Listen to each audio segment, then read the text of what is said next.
Washington Journal continues. Back at our table this morning, the president of the Family Research Council, Tony Perkins, here to talk about social conservatives and the president.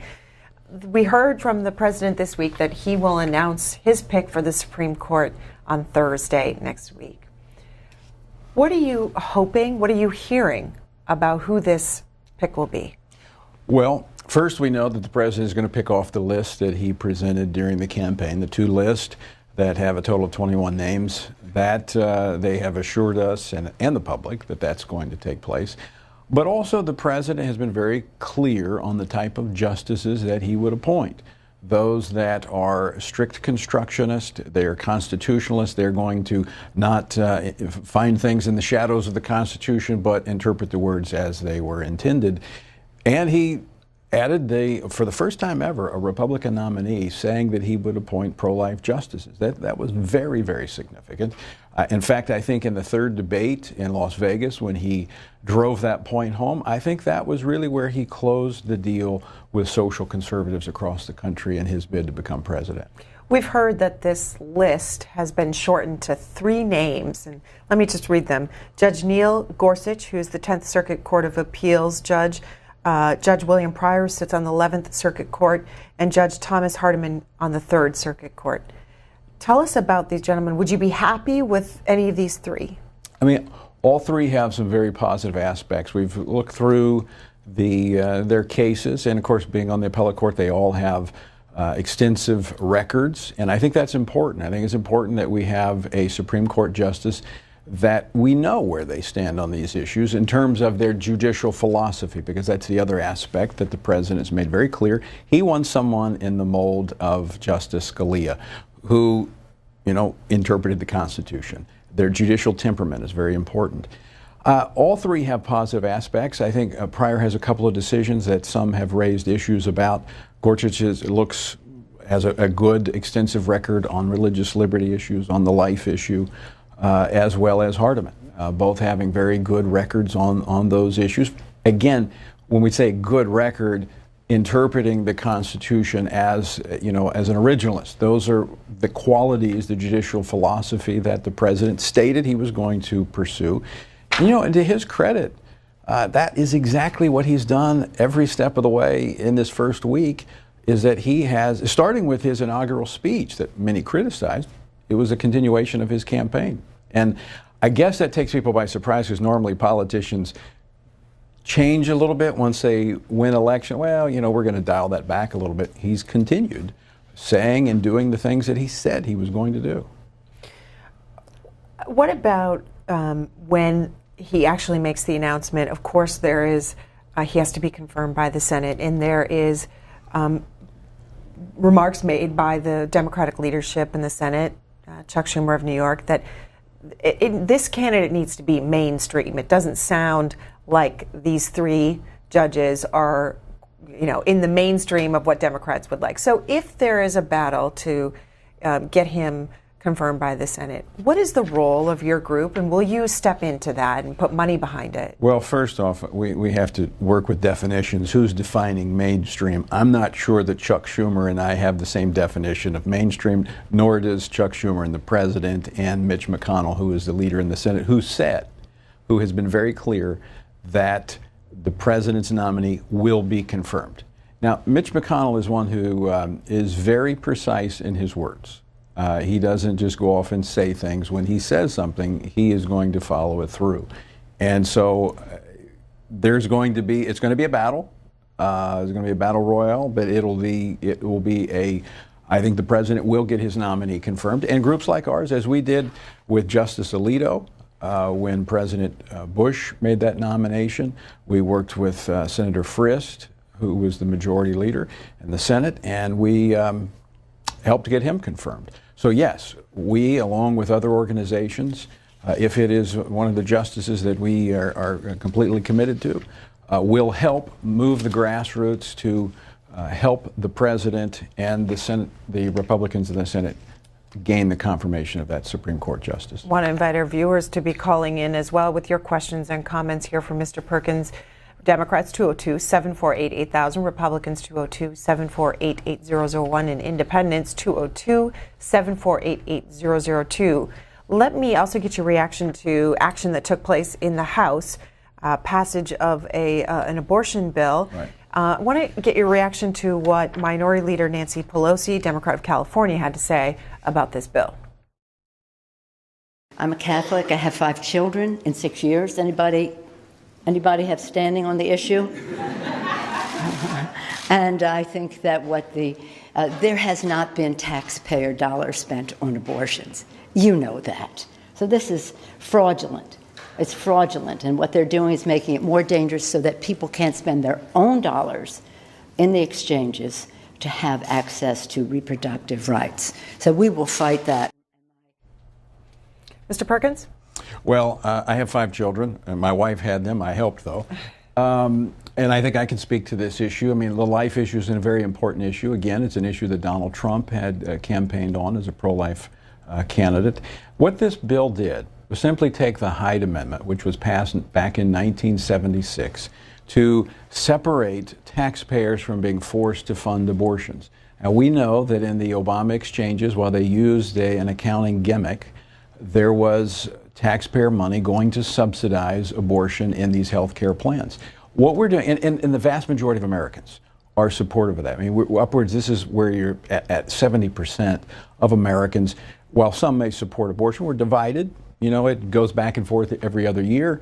But on the issue of forcing taxpayers to fund something they're morally opposed to, the taking of an innocent human life, that's beyond question. And so simply what this bill did by Chris Smith, HB 7, House Bill 7, was that it said taxpayer money will not go to fund abortion. It makes the Hyde Amendment, which has been an annual rider since 1976, a permanent statute. That's all it does. The CNN has a story that says the legislation also includes a provision that would ban anyone who obtains insurance through healthcare exchanges created by Obamacare and uses government subsidies from using those funds for plans that cover abortion services. Correct. That's what it does. Because it's a subsidy. What the accounting gimmick that Obamacare used was that it provides a refundable tax credit, which is a government subsidy that goes to pay for these health care plans. So it is not someone keeping their own money and having their own money to decide what they do with. It is government money going to them to provide that health care coverage. All right, let's get to calls. Gracie's up first. Smithfield, Virginia, Democrat. Yes. Gracie, you got to turn that television down so that you can... Okay, Lord, I'm so sorry, ma'am. Yes, my comment, I see. Now, here is all the president before Trump, and here he is, the 45th Trump president, and ain't nobody addressing Congress or nobody that he is and said he ain't going to turn his tax paper over. Now, if he affect for the American people to do right, and he ain't doing right, they see he ain't doing right, how can he control and tell the American people anything? And he commander-in-chief. Well, Tony Perkins, do you have any thoughts on him not disclosing his tax records? Well, I think they were disclosed during the course of the campaign as they were released. Look, it's not about his tax records, it's about his policies. In this election, it was very interesting what happened in this election. It started out as a personality driven. I mean, he's a unique individual. But you had Hillary Clinton on one side, you had Donald Trump, and there was very little discussion about policy. But at the end of the day, this turned into a policy election. And it really was reflected in the party platforms. In fact, a post-election poll showed that 59% of Trump-Pence voters voted primarily for him based upon the Republican Party's platform on issues like life and religious liberty. So his following through on those issues is basically keeping the commitment of the Republican Party to the voters who put them into power. The president of March for Life, Jeannie Mancini, is that correct? Mm-hmm. Are you attending the March for Life tomorrow here in Washington?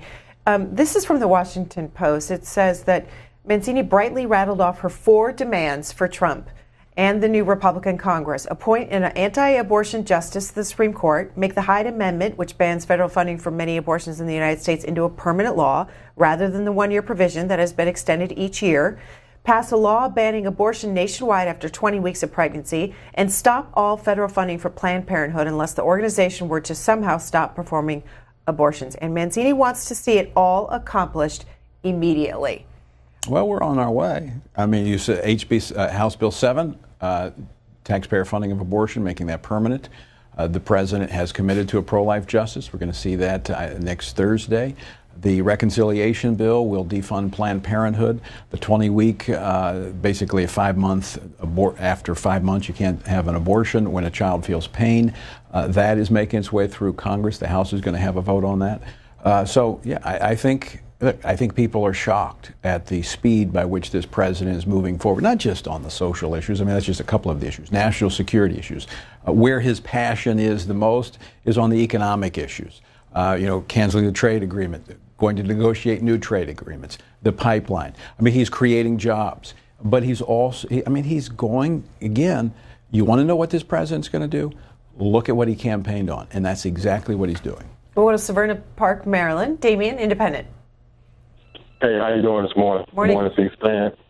Mr. Perkins, how are you this morning? I'm fine, thank you. How are you? Good. Yeah, I'm doing well. I hate to go back to the character issues concerning President Trump. Were you a supporter of his once he became the nominee? Once he became the nominee in the primary, when there were other candidates that were more closely aligned with the values that we advocate for, I was with supporting another candidate. But in the primary, when it came down, again, as I talked about earlier, really two ideologies and platforms, and since he embraced the Republican Party platform, which I had a part of writing, then yes, I was supportive of him in the general election. Okay. Did you find it hard, character-wise? I understand policy, but character-wise, we have heard the things that he said, talking about the disabled reporter and the comment about women's genitalia and things of that nature. I know, as far as I know you believe to be a professing Christian. Did you find it challenging to kind of overlook that and say, listen, I heard the things he said, I've heard his comments, his rude and crude comments. Did you find it yet still challenging to support someone that had those type of character issues? Yeah, it's a great question, because I'm not alone in that, and I'm sure you're not alone in that. There were a lot of social conservatives, evangelicals in particular, that struggled with that issue, and it was a matter of a lot of prayer for me. But again, it comes back to the ideologies and the party platforms and the issues that he said that he would promote and push. And that's why I think it's so important for him to continue doing exactly what he said he was going to do and adhering to what the party platform. Never in recent history has a party platform played such a key role, because that's where evangelicals in particular, social conservatives more broadly, when they had trouble with the issues that the caller just brought up, they looked to the party platform. And that is what put Donald Trump over the top. And to his credit, again, we're just first week in, but he's doing exactly what the party platform called for and what he campaigned on. And Republicans acting, as we talked about on H.R. 7, the minority leader in the Senate, Chuck Schumer, tweeting this out: one thing is clear, House Bill H.R. 7 restricting women's health access doesn't stand a chance in the Senate. We'll see. Look, we've never had a president like this who is determined to get things done. He does it. It's kind of like, when you don't know that you can't do something, you get it done. And he's not a part of this political establishment. He's not been here for years and has these political barriers that stand in his way. He said, we're going to get it done. So we'll see. I have more confidence in Donald Trump than I do Chuck Schumer in determining what's going to happen here in the city. Let's go to Bill, Little Rock, Arkansas, Republican. Yes, good morning, Mr. Perkins. The headline there on the television says social conservatives and President Trump. For years, the huge majority of people in this country who believe in the Judeo-Christian God have had so many setbacks. Here in Little Rock, one of our legislators passed a bill to set up a Ten Commandments monument on the Capitol grounds. And here in our newspaper, there is a group that wants to set up a statue of Satan right next to it. And now we're having hearings and debates, And this is what I'd like to do. How about us trying to fight back and establish once again what the Constitution really meant in separation of church and state, and that is that the Congress can't establish a religion, but that we can have a Ten Commandments monument on the Capitol grounds, which corresponds to the 80 and 90 some odd % of people who believe in the Ten Commandments. Now this group wants to get a statue of Satan. And my God, we've got to fight this at some point. How about we try to take it up to this maybe new Supreme Court that we're going to get? All right, Bill. Tony Perkins. It's going to be interesting to see who they get as a model for that Satan statue. But the issue here is not lost on this election cycle. I think this issue of how social conservatives, Christians in particular, have been suppressed in terms of their religious freedom. I mean, religious freedom is not the ability just to choose what church you want to go to on any particular day. It is the ability to live your life according to your faith. And this past administration was constantly trying to suppress and quarantine faith. That's why Donald Trump received the highest percentage of evangelical vote in recorded history since we've been tracking it. 81% of evangelicals who voted, which was about 26% of the voting population, voted for Donald Trump. And he made central, again, along with the life issue, he made religious liberty. He was talking about repealing the Johnson Amendment, which reporters were asking, what is the Johnson Amendment? They had no idea what it was. It's simply a provision of the tax code that limited the speech of churches and religious organizations. That's going to go away this year. He's going to get rid of that. And I do think that, as Bill was talking about, I think Christians and others around this country are going to be emboldened. They have been emboldened by Donald Trump, who refuses to be choked down by political correctness, that they're going to speak out. And I do think we're going to see a revival of sorts of religious freedom in this country, and I think it's long overdue. Do you have some people in mind who could serve as a model of Satan? No, I'm interested to see who they might choose. But it'll be, look, that's where we've gone to where, you know, a nation that had a shared ethic. Now, that doesn't mean that everybody was a Bible-believing Christian, but there was an ethic that came from that emanated from Christianity that united us, you know, basic broad principles. And as those are torn down, and as those have been marginalized, from beginning at our schools and even now in our military, that actually undermines the authority of government and those that are trying to lead this country, and it further divides us. I mean, we're a very divided nation. You can see that. You saw that this weekend here in Washington, D.C., this past weekend. So I don't think Donald Trump can fix that. I think we're a very divided nation, but I do think that religious freedom, not forcing anybody to participate in, but allowing people the free expression of religion, which the Constitution guarantees, I think, if anything, that can help bring us back together as a nation. Let's hear from Chris, Arlington Heights, Illinois, Democrat. How you doing, Greta? How you doing, Tony? Good morning. So, Tony, talking about the division, me and you could not be further from the side of the spectrum that we're both on. For starters, I've yet to see any 1040s, which the president has presented, which you just claimed that have been released during the campaign. So that definitely never happened. Secondly, you keep talking about... I'm sorry, I missed what you said. She said he has not released his tax. Oh, his taxes yet. Okay. Yeah, we have yet to look at the president's taxable income and examine that and check for any conflicts of interest, which also is under the umbrella of ethics. Secondly, you keep talking about religious freedom.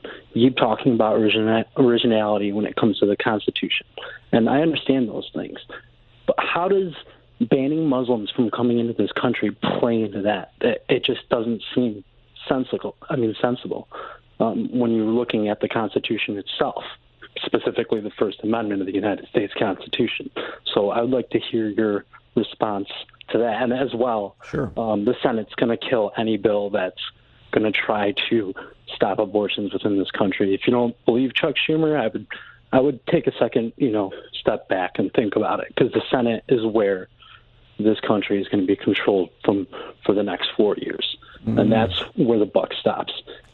Okay, Chris. Yeah, I probably wouldn't agree with that last statement. I think you're going to see, as things have already changed, there are going to be further changes. But to his point about the Muslims, in a proposed ban, it's a good question. I think people say, well, if there's religious freedom, why can't you have, Muslims coming into this country? This is not about banning a religion.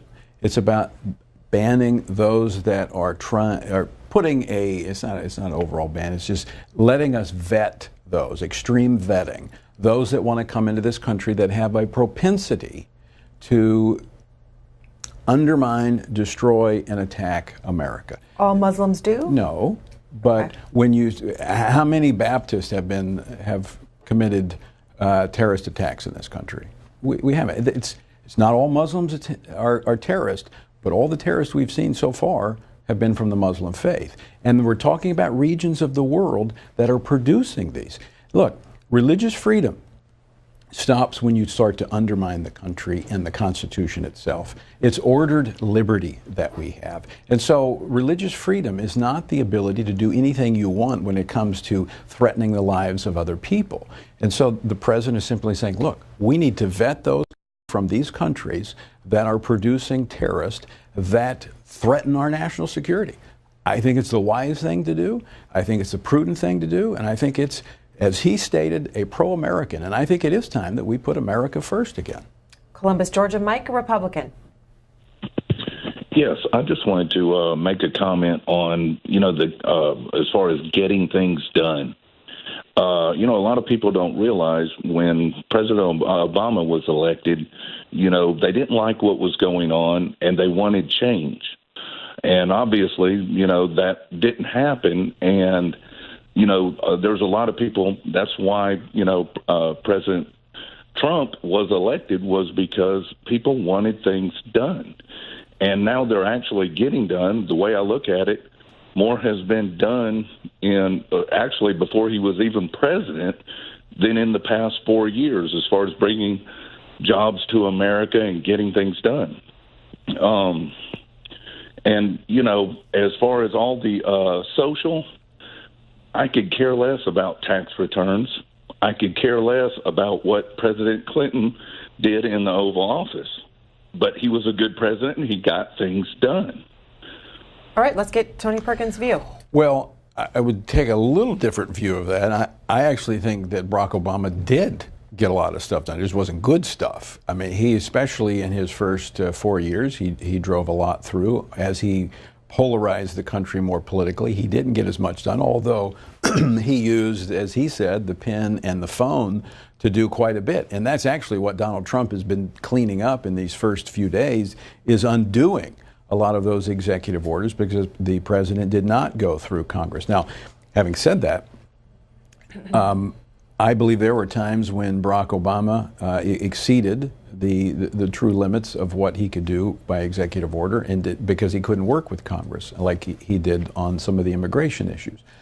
I want to see this president, by the force of his personality and his persuasion, to move Congress with him and work with them. I do not, and I don't think any conservatives want to see this president cross the line of the constitutional authorities of the White House to accomplish conservative things. We believe he has the type of personality, the stick-to-itiveness that will drive these things forward, and we want to see him do it within the boundaries of the way things are supposed to work. James in Evans, Georgia, Democrat. Good morning, Greta. Morning, James. Tony. Good morning. I'm a Democrat. I didn't vote for President Trump, but he's our president now, and I'm going to give him an opportunity to see what he can do. But I just got a few questions for you, Tony. Mm-hmm. First of all, you talked about the Hyde Amendment earlier, and in that it is to prevent funding going to those individuals or organizations, and sometimes states that sponsor abortion, that pays for abortion. My question to you, will that include Israel, Canada, Japan, and those other states as well? That's the first question, and I think the American public is sort of confused when it comes to misguided. Their focus is on the president being able to solve all their problems. And that's not the way our system was set up. We have 3 branches of government. And what I see as that has been the preliminary problem is Congress inaction. They have yet to pass a comprehensive immigration reform. And in their consideration, why are we focusing on people of color? You spoke earlier about social conservatism. To me, that reeks of, and I'm a religious man myself, I'm a Baptist, but to me that reeks of white people. And that is not what social conservatism is about. Okay, and James, I'm going to have Mr. Perkins respond. Well, first, I would take issue with that last statement because I know a lot of social conservatives that are people of color, Hispanic, African American. So it is not a white club, believe me. To his point about where the problem lies at the president, we shouldn't be looking to the Oval Office to solve all our problems. I could not agree more. Actually, I would say I don't think we should be looking to Washington, D.C. to solve all of our problems. I think really where most of America's issues can be solved is really in our own homes. I think we have to take personal responsibility to be working to raise our children, educate our children, working in our communities. And I think Washington, I mean, obviously has a role to play. But I do think we disproportionately look to Washington, D.C. to solve all of America's problems. And I think that's why we have the debt that we have as a nation. I think that's why we have, in part, the polarization. When I served in office at the state level, you know, Democrats, Republicans, we worked together. We worked, I mean, being a Republican, yes, it meant something. Being a Democrat meant something, but not a whole lot. It was more based on let's come to an understanding and on common ground to help advance our state, the families of our state. And so we worked together. I came to Washington 14 years ago, and I found that partisanship is much different here. It's stronger, and it's become even more polarized in the 14 years that I've been here. I don't think that's a good thing. But it is what we're dealing with. I think the only way to solve a lot of these problems is to look back at the state, the local, and all the way back to the home. Well, a tradition that has been happening over the years is the March for Life rally. Yes. That's occurring tomorrow here in Washington. And the weather's going to be nice. It's not going to be, minus 5 degrees or so, or snowing. It was, we had the blizzard last year. Right. So that is happening tomorrow, and I just want to let our viewers, let them know when our coverage begins, noon tomorrow on C-SPAN, cspan.org, or you can listen on that C-SPAN radio app, and you can see who is featured there attending the rally. Kellyanne Conway, the president's senior White House counselor, Senator Joni Ernst, Republican of Iowa, Representative Mia Love of Utah, and Representative Chris Smith, Republican in New Jersey, Mia Love, Republican of Utah. And then there's reports of a surprise VIP guest. So, Mr. Perkins, what do you know? Please share with us. I can't comment on it, but there will be, I'm pretty sure there's going to be a nice guest. The president? Can't say, but it is someone who has a track record on this issue. Okay, so the vice president? I'm not going to say, but it's someone that all of the marchers will be pleased to hear from. Okay, and how many are you expecting this year? You know what, I don't do counting, but I can tell you this. As I have heard from across the country, people are energized, they are encouraged, they're grateful, they're thankful. I think you're going to have a massive crowd tomorrow. All right, well, as we said, our coverage beginning at noon on C-SPAN. Robert, Greenville in North Carolina, independent. Couple more calls here for Tony Perkins. Go ahead. Good morning. Good morning. Yeah, I have a question for you, Mr. Perkins. As a conservative, the whole group of conservative Christians that backed a morally bankrupt president, I find conservative Christian doesn't go with Donald Trump. And for a model for Satan, you elected him for president. He's the devil in street clothes. Well, why do you say that, Robert? Why do you say that? And I'm saying this for the Democrats too. We're in the sewer now.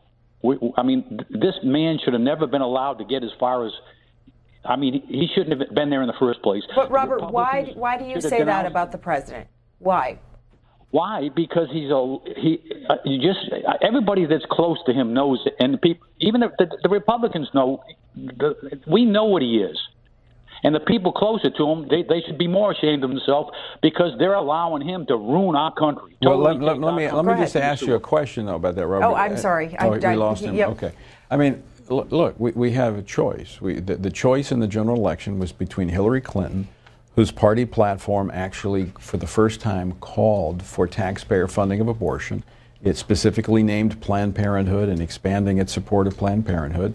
And then you had the opposite in the Republican Party platform, both candidates wrapping themselves in the party platform. So, I've heard that many times. How can you support? So was I supposed to vote for Hillary Clinton? I mean, or was I supposed to stay home and not vote? As a Christian, I believe I have first as an American, a veteran of the Marine Corps who understands the price that has to be paid for us to have the freedoms that we have, that as American citizens we have a right to vote, and I believe as a Christian I have an obligation to vote. And sometimes that comes down to voting for the candidate who you think will do the least amount of damage to our country.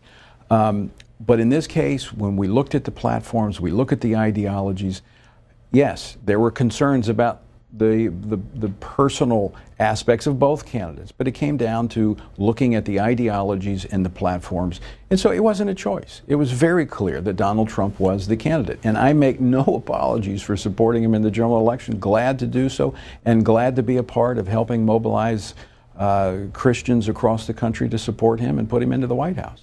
If you want to learn more about the Family Research Council, you can go to their website, frc.org. Tony Perkins is the president. Thanks, as always, for having a conversation with our viewers. Appreciate it. Great to be with you this morning. Have a great day. You too. We're going to take a short break. When we come back, return to our conversation that we had with all of you earlier this morning about President Trump's executive